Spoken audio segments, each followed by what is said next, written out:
नमस्कार दोस्तों, स्वागत है आप सभी का। यूपी सुपर टेट 2022 विज्ञापन को लेकर के बात करेंगे। वीडियो को आप बिना स्किप किए पूरा लास्ट तक देखिएगा। सितंबर 2021 से लेकर के अभी तक प्राथमिक शिक्षक भर्ती की दिशा में क्या कार्य किया गया है, सरकार यहाँ पर क्यों प्राथमिक शिक्षक भर्ती का विज्ञापन अभी तक जारी नहीं किए ये लोग, और अधिकारियों के माध्यम से या जो कमेटी बनाई गई थी या फिर जो अभी नामांकन को लेकर के आप देखेंगे, ऐसे सैकड़ों स्कूल हैं। हर ज़िले में बात कर रहा हूँ मैं, पूरे प्रदेश में तो ऐसे हज़ारों स्कूल हो जाएंगे मुझे लग रहा है, जहाँ पर एक भी नामांकन नहीं बढ़ा पाए। आखिर कर क्या रहे हैं इन विद्यालयों के जो शिक्षक हैं। कुछ स्कूलों में नामांकन बढ़ाने के लिए आप सभी देखेंगे कि वहाँ पर अपने हिसाब से जो भी उनको उचित लग रहा था कार्यक्रम भी किए गए ताकि बच्चे आकर्षित हों विद्यालयों में। जिन विद्यालयों में कोई भी नामांकन नहीं हुआ है वहाँ पे नोटिस भी जारी किया गया है जिला बीएसए ऑफिस की तरफ से। और एक ज़िले में आपने देखा होगा कि 16,000 शिक्षकों का वेतन भी रोक दिया गया। इसके बाद आप देखेंगे जब योगी जी का ट्वीट आया था सितंबर 2021 में, जब मुकुल सिंघल सर की अध्यक्षता में एक कमेटी बनी थी। हालांकि मुकुल सिंघल सर अब रिटायर हो चुके हैं, 30 अप्रैल तक उनका कार्यकाल था, और उनकी कमेटी की रिपोर्ट उन्होंने विभाग को सौंप दी थी बहुत पहले ही। फिर विभाग उस कमेटी की रिपोर्ट को ना तो सार्वजनिक करता है और ना ही उसके आधार पर किसी भी शिक्षक भर्ती विज्ञापन की तैयारी चल रही है। तो फिर वो कमेटी किस लिए बनाई गई थी? या तो योगी जी के संज्ञान में मामला नहीं है, ऐसा तो हो ही नहीं सकता। पूर्व बेसिक शिक्षा मंत्री जी हमेशा छात्र शिक्षक संख्या और समानुपात अनुपात समझाते रह गए। अंत में 17,000 का एक प्रेस नोट जारी होता है 24 दिसंबर 2021 को, और वो भर्ती का विज्ञापन आने की संभावना तो होती है, लेकिन 97,000 की मांग वहाँ पर की जाती है, जो कि सही मांग होती है। हम ये नहीं कह सकते हैं साथियों कि वो मांग गलत थी। और ये था कि एक छोटा सा विज्ञापन भी अगर आ गया होता तो ठीक था, कम से कम छात्रों को एक मौका मिल गया होता, या कोई भी विज्ञापन आना चाहिए था, लेकिन उससे बहुत ज़्यादा फ़ायदा नहीं होता। कुछ ऐसे भी विद्यालय हैं प्रदेश के जहां पर बच्चे भरपूर हैं लेकिन शिक्षकों का टूटा है। बेसिक शिक्षा विभाग के विद्यालयों में 4,000 से ज़्यादा शिक्षकों के पद खाली, शिक्षण कार्य हो रहा प्रभावित। ये देखिए अलीगढ़ ज़िले की बात की जा रही है। तो इसी तरह से हर ज़िले की स्थिति होगी। मान लेते हैं कुछ विद्यालय जिनकी स्थिति ठीक नहीं या फिर उनकी लोकेशन के हिसाब से जो कुछ भी रीजन वहाँ पर हो, आप देखेंगे तमाम जो प्राइवेट या जो निजी विद्यालय हैं उन बिना मान्यता चल रहे थे, उन विद्यालय भी बंद किए जा रहे हैं। बहुत तेज़ी से ये कार्य चल रहा है प्रदेश के अंदर। और छोटे मोटे देखेंगे कहीं पर टिन सेट डाल करके भी लोग विद्यालय चलाते हैं, मान्यता होती नहीं, कहीं और से अपना जो है कनेक्ट करके, मतलब उनके मान्यता के सहारे अपना विद्यालय चलाते हैं। इस प्रकार के आपको हर ब्लॉक में मुझे लग रहा है कि कम से कम सैकड़ों विद्यालय मिल जाएंगे। हर 2-4 गांव में एक विद्यालय ऐसे मिल जाएंगे। बेरोजगारी का दौर है, सब लोग कुछ न कुछ करना चाह रहे हैं। कोई कोचिंग संस्थान खोल रहा है, कोई अपना विद्यालय ही खोल के बैठ जा रहा है, तो उसमें कोई जो भी चीज़ें हैं, लेकिन सरकार अब यहाँ पे उन विद्यालयों पर जो है शिकंजा कस रही है। साथियों, अब यहाँ पर इस आंकड़े को हम लोग अगर देखा जाए तो अभी मैं आपको एक आंकड़ा और दिखाता हूँ। थोड़ा सा आप यहाँ पर ध्यान दे लीजिए। 2023-24 से 4 वर्षीय इंटीग्रेटेड बीएड का कोर्स चलेगा। मतलब बीटीसी या जो अभी का बीएड है वो एक तरह से उसका कोई मतलब नहीं रह जाएगा। और ये हमने आपको बहुत पहले बताया था कि एनईपी 2020 के अंतर्गत 2030 से जितने भी आपके बीएड बीटीसी है इनका कोई मतलब नहीं रह जाएगा। तो इन कोर्सेज़ को बंद कर देना चाहिए। कम से कम जितने लोग कोर्स कर रहे हैं उनको आप कम से कम शिक्षक बना दीजिए। यानी आप 2029 तक करवाइए या 28 तक करवाइए इनके कोर्सेज, और फिर उनको आगे मौका भी न मिले, क्या फ़ायदा, क्या मतलब उसका है। तो बीएड और बीटीसी कोर्स चलते रहेंगे, ना तो शिक्षक भर्ती विज्ञापन आएगा बल्कि नए नियम भी यहाँ पर देखिए 2030 से लागू हो जाएंगे।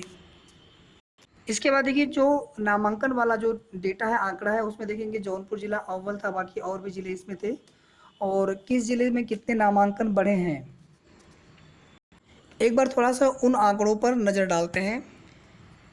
ये योगी जी का वह ट्वीट है जब उन्होंने कमेटी के लिए ट्वीट किया था। राजस्व परिषद के अध्यक्ष की अध्यक्षता में एक विशेष समिति गठित की जा रही है। सचिव बेसिक शिक्षा और सचिव बेसिक शिक्षा परिषद इसके सदस्य होंगे। यह समिति रिक्त पदों का अध्ययन कर अपनी रिपोर्ट प्रस्तुत करेगी, और आज तक रिपोर्ट सार्वजनिक नहीं हो पाई। और यहाँ पर देखेंगे विद्यालयों में आवश्यकता अनुसार शिक्षकों के नवीन पद सृजन और रिक्त पदों पर नियुक्ति भी की जानी चाहिए, और आज तक ये नियुक्ति प्रक्रिया स्टार्ट नहीं हो पाई। ये आप देखेंगे आज की न्यूज़पेपर की कटिंग है। स्कूल चलो अभियान में बनारस प्रदेश में अव्वल। टॉप 10 सूची जनपद देखेंगे जौनपुर है, फिर सेकंड पे गाजीपुर, तीसरे पर भदोही है। स्कूलों के शिक्षकों को होगा नोटिस जारी। जहां पर एक भी नामांकन नहीं हुआ है। 2 करोड़ का लक्ष्य रखा गया था। बेसिक शिक्षा विभाग का निर्धारित लक्ष्य पीछे छूटा। तो चलिए साथियों, इन आंकड़ों पर एक बार गौर कर लेते हैं। ये लक्ष्य था 2 करोड़ का। देखिए, अगर हो सकता है मेरी जानकारी में कोई चीज़ अगर आपको बताने में मुझसे अगर अनजाने में भूल हो रही हो तो आप प्लीज़ बता दीजिएगा, लेकिन जहाँ तक मुझे पता है 2 करोड़ नामांकन का लक्ष्य रखा गया था प्रदेश सरकार का, कि 2 करोड़ नामांकन होना चाहिए। और यहाँ पर देखिए 27,26,930, अगर इस हिसाब से भी अगर आप देखेंगे तो 77,000 जो छात्र शिक्षक संख्या अनुपात कितना है, प्राथमिक के लिए 1:30 है और अपर के लिए 1:35 है। तो 1:30 से यानी इसमें आप 30 से डिवाइड कर दीजिए सीधे सीधे, यहाँ पर आप 30 से डिवाइड कर देंगे तो 77,912 आपको मिलेंगे।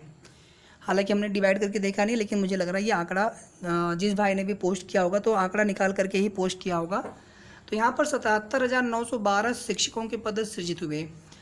अब ये नामांकन साथियों देखिए 30 अप्रैल तक का टारगेट था नामांकन के लिए। स्कूल चलो अभियान की शुरुआत की गई थी 4 अप्रैल को श्रावस्ती जिले से। सुपर टेट की तैयारी करने वाले छात्र इसको जरूर आप याद रखेंगे। 4 अप्रैल तो डेट याद नहीं रखना है, बल्कि आपको याद रखना है कि योगी जी ने स्कूल चलो अभियान की शुरुआत श्रावस्ती जिले से की थी।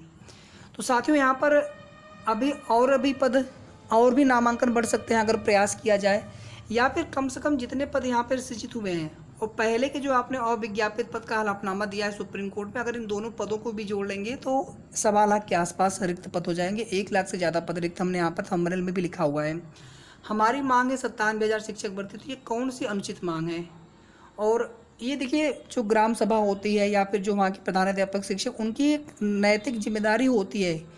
सरकार इतना पैसा खर्च कर रही है तो आप नामांकन बढ़ाइए, बच्चों को उचित शिक्षा दीजिए, जो भी उनके लिए जितनी भी योजनाएं या जितनी भी सुविधाएं दी जा रही है गवर्नमेंट के द्वारा, वो सभी उन तक पहुंचना चाहिए। आप देखेंगे एमडीएम योजना है, स्कूल बैग, तमाम तरह की चीज़ें हैं, कॉपी बुक सब कुछ मिलता है। उसके बावजूद जो है अध्यापन कार्य अगर न कर पाए अध्यापक, समय से स्कूल जाना पहुंचना, तमाम देखेंगे शिक्षक गैर हाजिर मिलते हैं।